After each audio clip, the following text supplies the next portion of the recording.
ಆಜಿ ಮಸಾಲ. ಎಂತ ಅಡಿಗೆಯ ರುಚಿಯಾಗೋ ರಹಸ್ಯವು 20 ರೂಪಾಯಿ. ರೇಣುಕಾಸ್ವಾಮಿ ಕೊಲೆ ಕೇಸ್ನಲ್ಲಿ ಡಿ ಗ್ಯಾಂಗ್ಗೆ ಮಾಫಿ ಸಾಕ್ಷಿಯ ಉರುಳು ಬಿಗಿಯಾಗಿದೆ. ಪ್ರದೋಷ ಸಲ್ಲಿಸಿದ ಅರ್ಜಿ ಇಡೀ ಪ್ರಕರಣದ ದಿಕ್ಕನ್ನೇ ಬದಲಾಯಿಸಿದೆ. 11 ಪುಟಗಳಲ್ಲಿ ರೇಣುಕಾಸ್ವಾಮಿ ಮೇಲೆ ನಡೆದ ಕ್ರೌರ್ಯವನ್ನ ತನ್ನ ಅರ್ಜಿಯಲ್ಲಿ ಪ್ರದೋಷ್ ಎಳೆ ಎಳೆಯಾಗಿ ಬಿಚ್ಚಿಟ್ಟಿದ್ದಾನೆ.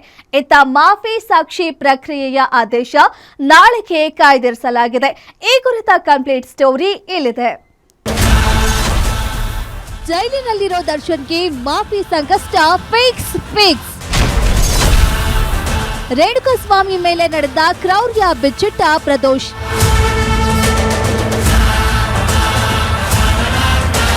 ದರ್ಶನ್ ಅಂಡ್ ಗ್ಯಾಂಗ್ಗೆ ಮಾಫಿ ಸಾಕ್ಷಿಯ ಉರುಳು ಬಿಗಿಯಾಗಿದೆ. ಪ್ರದೋಷ ಸಲ್ಲಿಸಿದ ಅರ್ಜಿಗೆ ಪ್ರಾಸಿಕ್ಯೂಷನ್ ಒಪ್ಪಿಗೆ ನೀಡಿದ್ದು ಮುಂದಿನ ಪ್ರಕ್ರಿಯೆ ಆರಂಭಕ್ಕೆ ಕೋರ್ಟ್ ಅನುಮತಿ ಬೇಕಿದೆ. ಈ ಆದೇಶವನ್ನ 59ನೇ ಸಿಸಿಎಚ್ ಕೋರ್ಟ್ ನಾಳೆಗೆ ಕಾಯ್ದಿರಿಸಿದ್ದು ಡಿ ಗ್ಯಾಂಗ್ ಎದೆಬಡಿತ ಹೆಚ್ಚಿಸಿದೆ. ಆದ್ರೆ ಜೊತೆ ಇದ್ದವನೇ ತಿರುಗಿ ಬಿದ್ದಿದ್ದು ದರ್ಶನ್ಗೆ ದೊಡ್ಡ ಆಘಾತ ನೀಡಿದೆ. ಇನ್ನು 11 ಪುಟಗಳಲ್ಲಿ ವಿಸ್ತೃತ ಅಂಶ ಉಲ್ಲೇಖಿಸಿ ಪ್ರದೋಷ್ ಮಾಫಿ ಸಾಕ್ಷಿ ಅರ್ಜಿ ಸಲ್ಲಿಸಿದ್ದಾನೆ. ಪಟ್ಟಣಗೆರೆಯ ಶೆಡ್ನಲ್ಲಿ ರೇಣುಕಾಸ್ವಾಮಿ ಮೇಲೆ ದರ್ಶನ್ ಸೇರಿ ಇತರ ಆರೋಪಿಗಳು ನಡೆಸಿದ ಕ್ರೌರ್ಯವನ್ನ ಎಳೆ ಎಳೆಯಾಗಿ ಬಿಚ್ಚಿಟ್ಟಿದ್ದಾನೆ. ಜೊತೆಗೆ ತಾನು ತಡೆಯಲು ಯತ್ನಿಸಿದ್ರು ಆಗಿಲ್ಲ ಅಂದನು ಹೇಳಿದ್ದಾನೆ.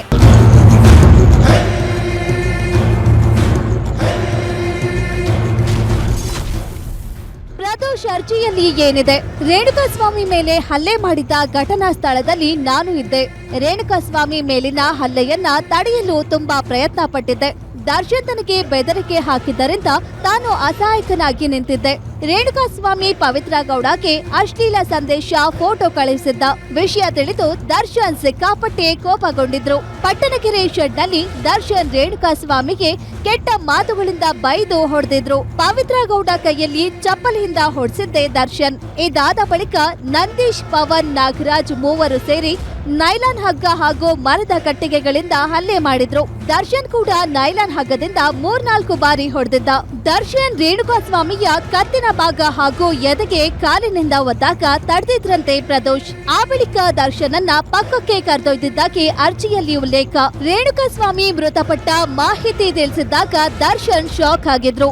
ಈ ನಡುವೆ ನಾಗರಾಜ್ಗೆ 5 ಲಕ್ಷ, ವಿನಯ್ಗೆ 10 ಲಕ್ಷ ಕೊಟ್ಟು ಸಾಕ್ಷಿ ನಾಶಕ್ಕೆ ಪ್ರಯತ್ನ. ರಾಘವೇಂದ್ರ, ಕಾರ್ತಿಕ್, ನಿಖಿಲ್, ಕೇಶವಮೂರ್ತಿಗೆ ಶರಣಾಗುವಂತೆ ವ್ಯವಸ್ಥೆ. ಸುಮನಹಳ್ಳಿ ಜಂಕ್ಷನ್ ಬಳಿಯ ರಾಜಕಾಲುವೆಗೆ ಸ್ಕಾರ್ಪಿಯೋ ವಾಹನದಲ್ಲಿ ಶವ ತಂದು ಎಸೆದಿದ್ವಿ. ಘಟನೆ ಬಗ್ಗೆ ಸಂಪೂರ್ಣ ಮಾಹಿತಿ ತಿಳಿದಿದ್ದು ಮಾಫಿ ಸಾಕ್ಷಿಯಾಗಿ ಪರಿಗಣಿಸಲು ಮನವಿ. ಇನ್ನು ಇವೆಲ್ಲದರ ನಡುವೆ ರೇಣುಕಾಸ್ವಾಮಿ ಮೃತಪಟ್ಟ ವಿಚಾರವನ್ನ ದರ್ಶನ್ಗೆ ಪ್ರದೋಷ್ ತಿಳಿಸಿದ್ದು ವಿಚಾರ ಕೇಳಿ ದರ್ಶನ್ ಕೂಡ ಆಘಾತಕ್ಕೆ ಒಳಗಾಗಿದ್ರಂತೆ. ಬಳಿಕ ಸಹಾಯ ಮಾಡುವಂತೆ ದರ್ಶನ್ ಕೇಳಿಕೊಂಡಿದ್ದು ಸಹಾಯ ಮಾಡಿಲ್ಲ ಅಂದ್ರೆ ತಲೆಗೆ ಗುಂಡು ಹಾರಿಸಿಕೊಳ್ಳುವುದಾಗಿ ಬ್ಲಾಕ್ ಮೇಲ್ ಮಾಡಿದ್ರಂತೆ. ರಾಘವೇಂದ್ರ, ನಿಖಿಲ್, ಕೇಶವಮೂರ್ತಿ ಪೊಲೀಸರಿಗೆ ಹೋಗಿ ಶರಣಾದ್ರು ಅಂತ ಪ್ರದೋಷ್ ಅರ್ಜಿಯಲ್ಲಿ ವಿವರಿಸಿದ್ದಾನೆ.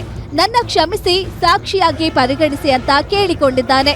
ಸದ್ಯ ಅರ್ಜಿ ವಿಚಾರಣೆ ನಡೆಸಿ ಆದೇಶ ಕಾಯ್ದಿರಿಸಿರೋ ನ್ಯಾಯಾಲಯ ಅರ್ಜಿ ಪರಿಗಣನೆಗೆ ತೆಗೆದುಕೊಳ್ಳುವ ಬಗ್ಗೆ ಕೋರ್ಟ್ ನಾಳೆ ನಿರ್ಧರಿಸಲಿದೆ. ನಾಳೆ ಏನಾಗುತ್ತೆ ಎಂಬ ಆತಂಕದಲ್ಲಿಯೇ ಡಿ ಗ್ಯಾಂಗ್ ರಾತ್ರಿ ಕಳೆದಿದೆ. SK Manjunath, crime bureau, guarantee news.